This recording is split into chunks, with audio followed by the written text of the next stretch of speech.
अब भारत में बैंक खाते में नॉमिनी का नियम बदल गया है। भारत के किसी भी बैंक में आपका बैंक अकाउंट है, चाहे सेविंग अकाउंट हो या फिर अन्य प्रकार का अकाउंट हो, या फिर आपने बैंकों में एफडी भी किया है, या कहीं पर भी आपने फिक्स डिपॉजिट किया है,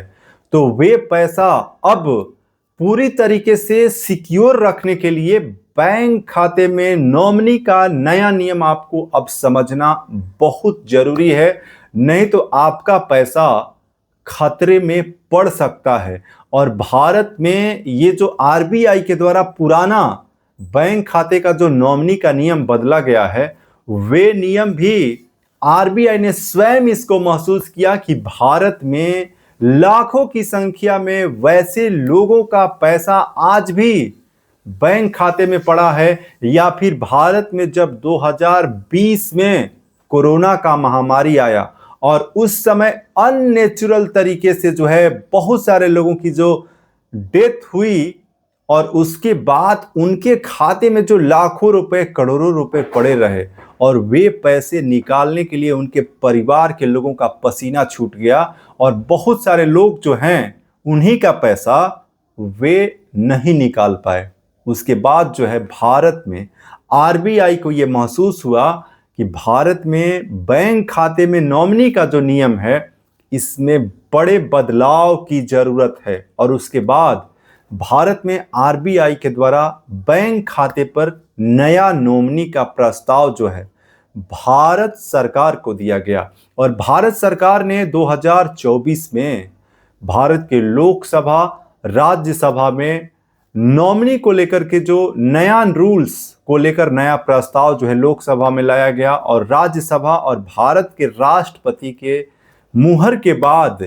1 नवंबर 2025 से पूरे भारत में बैंक खाते पर नॉमिनी का नया नियम आरबीआई के द्वारा लागू कर दिया गया। अब ये नया नियम और पुराने नियम में पहले हम आपको स्पष्ट अंतर समझा देते हैं, और ध्यान से पूरा कंप्लीट वीडियो देखिएगा। थोड़ा सा ये वीडियो हो सकता है कि लंबा होगा, लेकिन ये बहुत इंपॉर्टेंट वीडियो है, क्योंकि भारत में नॉमिनी को लोग जो है बहुत ज्यादा लाइकली नहीं लेते हैं और हल्के में लेते हैं, जिसके बाद उनके लाखों करोड़ों रुपए जो है बैंक में ऐसे ही पड़े रह जाते हैं।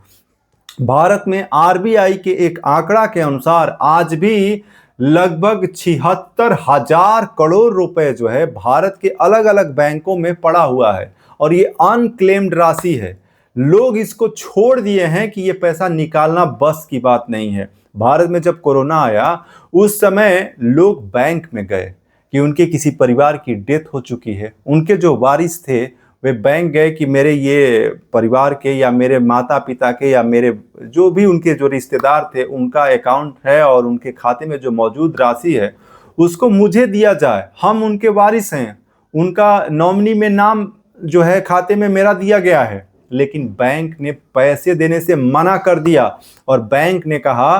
कि अब, या पुराने जो नियम थे उसके अनुसार अगर 1 लाख रुपए तक बैंक खाते में रकम होता है और नॉमिनी में नाम दर्ज हो, तो भी परिवार के सभी सदस्य, यानी कि अगर एक घर की मुखिया की डेथ हुई है तो उनके पत्नी, उनके जितने भी लड़के और उनके जितने भी लड़की है, वे सभी एक साथ बैंक में मौजूद होंगे, और वे नो ऑब्जेक्शन सर्टिफिकेट लिखित रूप में प्रस्तुत करेंगे। बैंक खाता धारक के मृत्यु का प्रमाण पत्र लाएंगे, उनका पासबुक लाएंगे, उनका एफडी हो या जो भी चीजें हो, करेंट अकाउंट हो या लॉकर में उन्होंने कुछ रखा हो, तो उसको तभी रिलीज किया जाएगा जब एक साथ सभी लोग बैंक में मौजूद रहेंगे। और एक और नियम था पुराना कि 1 लाख रुपए तक राशि बैंक तो दे देता था, कुछ मामलों में अगर एक साथ लोग जो है वहां पे मौजूद हो जाते थे, लेकिन जब बड़ी रकम की बात होती थी उस समय बैंक जो है पैसे देने से मना करता था, और उसमें एक रूल्स जोड़ दिया जाता था कि आप जो हैं आप ही उस खाता धारक के वारिस हैं, इसका प्रमाण आप कोर्ट से लेकर आइए। उस समय भारत में कोरोना काल में लोग जो हैं, कुछ लोग तो कोर्ट के चक्कर लगाते लगाते छोड़ दिए, कुछ लोग कोर्ट में गए, कुछ लोग प्रमाण बनवा करके पैसे निकाल पाए, और बहुत सारे लोग जो हैं ऐसे ही उनका पैसा जो है भारत के खातों में पड़ा रह गया और वे नहीं निकाल पाए। जिसके बाद जो ये नया नियम लाया गया, उसमें पहले नियम था कि बैंक खाते में नॉमिनी आप एक ही रख सकते थे, और नॉमिनी रखने के बाद भी परिवार के सभी लोगों को एक साथ बैंक आना पड़ता था, तभी पैसा रिलीज होता था। यानी कि नॉमिनी की उतनी ज्यादा जो है महत्व नहीं था कि केवल जैसे खाते में एक नॉमिनी ऐड है तो उस व्यक्ति की अगर डेथ होती है तो केवल नॉमिनी को ही पैसा दे दिया जाए, क्योंकि उस व्यक्ति ने एक व्यक्ति को नामित कर दिया है। लेकिन उस समय ऐसी व्यवस्था नहीं थी। नॉमिनी होने के बाद भी परिवार के सभी सदस्य को आना पड़ता था, एनओसी और प्रक्रियाएं गुजरना पड़ता था, फिर पैसा जो है बैंक देता था, या फिर अगर सहमति नहीं बनता था तो लोगों का पैसा जो है बैंक में ही पड़ा रह जाता था और एक ही नॉमिनी। लेकिन अब उस व्यवस्था को बदल करके जो भारत में 1 नवंबर 2025 से नॉमिनी का जो नया नियम लाया गया, उसमें अब बैंक खाते में सबसे पहला नियम कि अगर किसी भी खाते में अगर नॉमिनी ऐड कर दिया गया तो अब किसी दूसरे व्यक्ति की आवश्यकता नहीं होगी। यानी कि सपोज आपका किसी व्यक्ति का एक अकाउंट है, सेविंग अकाउंट है, उसने अब जो है एक व्यक्ति को नॉमिनी बना दिया है और उसकी डेथ हो गई, तो वे व्यक्ति जो नॉमिनी है वे स्वयं उस व्यक्ति का डेथ प्रमाण पत्र और बैंक का पासबुक या एफडी का कागज या जो भी जरूरी उसके पास जो कागज है, जो पैसा है जो बैंक में रखा हुआ, सभी कागज, डेथ सर्टिफिकेट और अपना पहचान किया हम नॉमिनी हैं, आधार कार्ड इत्यादि जो लेकर के बैंक में जा करके सबमिट करेंगे, तो जो नया नियम है उसके अनुसार 15 दिन के अंदर बैंक को सेटलमेंट करना होगा। अगर बैंक 15 दिन के अगर सेटलमेंट नहीं करता है तो बैंक से जुर्माना भी आरबीआई के रूल्स के अनुसार उस पर देना पड़ सकता है। तो ये नया नियम है। लेकिन इसमें अब एक नॉमिनी ही नहीं बल्कि आप नए रूल्स के अनुसार किसी भी बैंक खाते में या एफडी आपने बैंक में किया हो, फिक्स डिपॉजिट किया हो, रेकरिंग डिपॉजिट किया हो या करेंट अकाउंट हो, तो उसमें एक नहीं बल्कि आप 4 नॉमिनी ऐड कर सकते हैं। अब 4 नॉमिनी ऐड करेंगे तो भाई किस नॉमिनी को पैसा मिलेगा, किस नॉमिनी को पैसा नहीं मिलेगा, ये भी एक बड़ी समस्या हो जाएगी। सपोज एक उदाहरण से आपको समझाते हैं कि अगर एक व्यक्ति का खाता है उसमें 1 लाख रुपए है, या मान लीजिए 4 लाख रुपए है, तो 4 लाख रुपए हैं, 4 नॉमिनी ऐड होंगे तो फिर किसको क्या मिलेगा? फर्स्ट नॉमिनी को पूरा प्रायोरिटी दी जाएगी, सेकंड को दी जाएगी, थर्ड को दी जाएगी, फोर्थ को दी जाएगी। रूल्स क्या है? तो देखिए, जो नॉमिनी का नया नियम है उसके अनुसार मैक्सिमम 4 नॉमिनी बनाया जा सकता है और मिनिमम 1 नॉमिनी आप बना सकते हैं। अब इसमें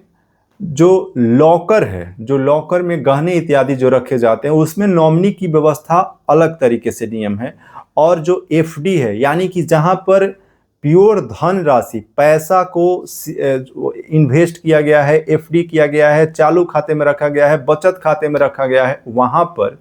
4 नॉमिनी मैक्सिमम बनाए जा सकते हैं, मिनिमम 1 नॉमिनी बनाए जा सकते हैं। और जो बैंक खाता धारक हैं वे ये तय करेंगे कि किस नॉमिनी को कितना % का हिस्सा मिलेगा, यानी कि बैंक खाता धारक स्वयं तय करेंगे। और एक रिक्वेस्ट है कि जितने भी भारत के वरिष्ठ नागरिक, सीनियर सिटीजन हैं, महिला हैं, पुरुष हैं, आप तो अपने बैंक खाते में नॉमिनी को जरूर ऐड कीजिए। वैसे तो भारत के जितने भी लोग हैं, अभी जो रूल्स है आरबीआई के अनुसार हर एक बैंक खाते में नॉमिनी रजिस्टर्ड कराना है, और इसकी जानकारी आप अपने पासबुक पर देख सकते हैं। उस पर नॉमिनी रजिस्टर्ड अगर लिखा हुआ है तो नॉमिनी रजिस्टर्ड है। अगर बैंक खाते के पासबुक पर नॉमिनी अनरजिस्टर्ड है तो समझिए कि आपके खाते में नॉमिनी नहीं जोड़ा गया है। और इसकी जानकारी आप बैंक से भी ले सकते हैं। और भारत के किसी भी बैंक में आपका खाता है, चाहे वो एसबीआई हो, यूनियन बैंक ऑफ इंडिया हो, पंजाब नेशनल हो, प्राइवेट हो, गवर्नमेंट बैंक हो, तो नॉमिनी आपको जरूर ऐड करना है। केवल बैंक खाते में ही नहीं, सेविंग अकाउंट नहीं, करेंट अकाउंट नहीं, बल्कि एफडी हो, अनरेकरिंग डिपॉजिट हो, पोस्ट ऑफिस में खाता हो, आपने इंश्योरेंस कराया हो, कहीं पर भी आपने 1 रुपया इन्वेस्ट किया है तो नॉमिनी को जरूर ऐड कीजिए, बहुत जरूरी है। अब हम बात कर लेते हैं कि अगर 4 नॉमिनी बनाना है, 4 लाख रुपए है, तो रुपए से कोई मतलब नहीं है कि कितना रुपए है। रुपए चाहे 4 लाख हो या 10 लाख हो या 20 लाख हो, हिस्सेदारी परसेंटेज में तय करना है। जैसे नॉमिनी 1, जैसे एक नॉमिनी ए व्यक्ति को बनाया जा रहा है तो वे खाताधारक तय करेंगे कि जितनी भी मेरे खाते में या एफडी में या जहां पर भी जो रकम हो उसका कितना परसेंट भाग उसे मिलेगा। यानी कि 80% जो हिस्सेदारी है और नॉमिनी ए को दिया जाए तो स्पष्ट हो जाएगा कि 80%, अब जितना रकम हो 5 लाख हो, 10 लाख हो, 20 लाख हो, 25 लाख हो, उससे कोई फर्क नहीं पड़ता है। यानी नॉमिनी ए 80% हिस्सेदारी का जो है दावेदार हो जाएगा। नॉमिनी बी को कहा गया कि 10% हिस्सेदारी दिया जाए, यानी जब खाताधारक की मृत्यु हो जाएगी तो नॉमिनी बी 10% हिस्सा प्राप्त करेगा। वहीं नॉमिनी सी को खाताधारक ने कहा कि 5% हिस्सेदारी दिया जाए, तो उस व्यक्ति के नाम के सामने 5% वहां पे जो है हिस्सेदारी में वहां पे उन्होंने लिख दिया। अब नॉमिनी डी की अगर बात करें, यानी कि चौथा नॉमिनी को भी 5% हिस्सेदारी दिया जाए, तो ऐसे अगर नॉमिनी बनाया जाए तो उसके हिसाब से जो है नॉमिनी का हिस्सा तय होगा। अगर कोई खाताधारक ये चाहता है कि बराबर नॉमिनी का हिस्सेदारी तय हो तो 25%, 25%, 25% और 25% के हिसाब से वो वहां पे खाते में 4 नॉमिनी बना सकता है। अगर कोई एक व्यक्ति चाहता है कि हम अपने खाते में एक ही नॉमिनी बनाएं तो वे परसेंटेज 100% वहां पे लिख सकता है, पूरी रकम जो है उसी नॉमिनी को दी जाएगी। खाते में अगर 2 नॉमिनी बनाना है, आप चाहते हैं कि 50-50% जितना भी मेरा जो पैसा है उसको मिल जाए, तो 50-50% जो है आप कर सकते हैं। अगर आप चाहते हैं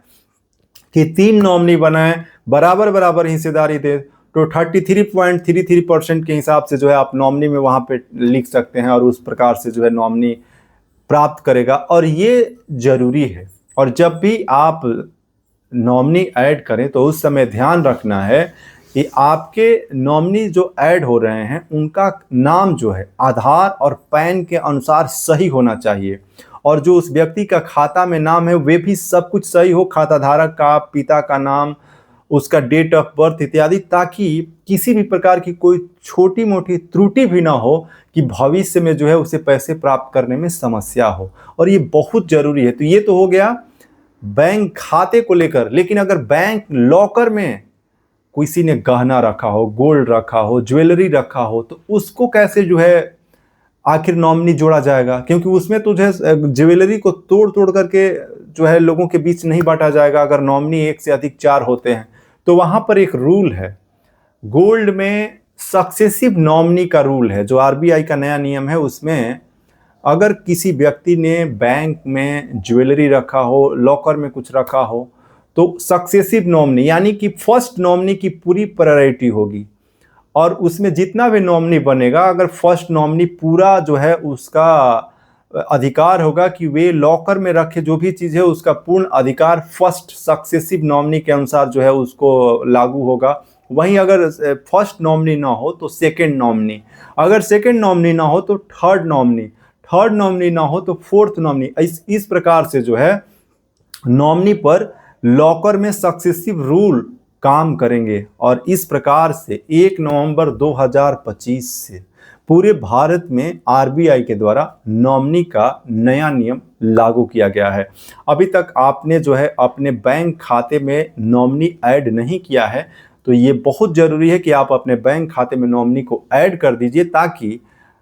कभी भी इन केस जो है किसी की अगर डेथ होती है तो उसके बाद आसानी से वे नॉमिनी जो है पैसे प्राप्त कर सकते हैं। और पुराने नियम के अनुसार अब वे सारी व्यवस्थाएं खत्म कर दी गई है, और किसी खाताधारक की मृत्यु के बाद अब पैसे प्राप्त करने के लिए नॉमिनी जो है डेथ सर्टिफिकेट और उनके जो बैंक के कागज होंगे, जो एफडी के कागज होंगे, रेकरिंग डिपॉजिट के कागज होंगे, पासबुक होंगे, वे सभी कागज डॉक्यूमेंट को लेकर के बैंक में सबमिट करेंगे। 15 दिन के अंदर जो है सेटलमेंट करके उनके खाते में रकम जो है भेज दी जाएगी। और ये लोगों के लिए बहुत बड़ी राहत भी है। अब बैंक खाते में जो नया नियम और पुराना नियम बदल दिया गया उसकी इंपॉर्टेंट जानकारी आज आपके साथ साझा की। अभी आप रविशंकर तिवारी को देख रहे हैं, जहां भी आप देख रहे हैं, यूट्यूब हो, फेसबुक हो, इस वीडियो को आगे भी शेयर कीजिएगा ताकि भारत के सभी बैंक खाता धारक के पास ये इंपॉर्टेंट इन्फॉर्मेशन पहुंचे। आज बस इतना ही। जय हिंद।